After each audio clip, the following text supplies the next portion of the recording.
Michael Doherty, 77, made the discovery when he was clearing out his mother's home after she was transferred to a nearby care home. After his first week of work as an apprentice builder in 1955, he went straight home and gave his mother his £2, 15 shillings, and 9 pence worth of wages, roughly £67 in today's money.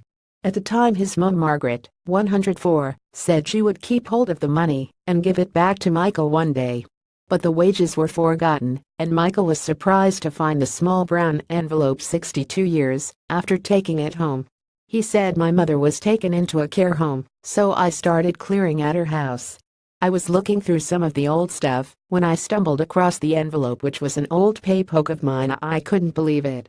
Michael said he left St. Mary's School and walked straight into a job as an apprentice builder at the age of 15. "I finished school at 12 p.m. and headed over the road to the builder's yard at Robert Kirkwood's," he said. There was a great crowd of men who worked there at the time.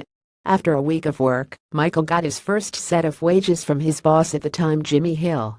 His workmates tried to tempt him to spend his wages at the pub, but Michael wasn't swayed and instead took them straight home to his mum. He said, "At the end of the week, my workmates asked if I was going to buy them a pint, but I just took my wages home and gave it all to my mum. She was so good to us growing up, and I just wanted her to have them." Back then, to a 15-year-old, £2, 15 shillings, and 9 pence was a lot of money.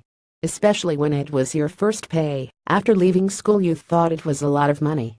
Back then a pint was only 9p, so when you look at it like that, it was a lot of money.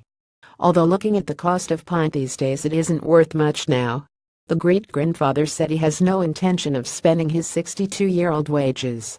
"I won't be spending my wages, I just want to keep them. It's a good memory to have." Michael grew up in the family home in N Street, Greenock, with his mum, Dead Michael, and sisters Evelyn and Veronica. The great-grandfather said he learned his great work ethic from his dad, who worked in the rope works, and mum, who was a cleaner. After his apprenticeship, Michael trained as a stonemason and spent the rest of his working life in the building trade, mainly as a bricklayer. Michael visits his mother, who is coming up for 105, at the Altna Craig Care Home every day.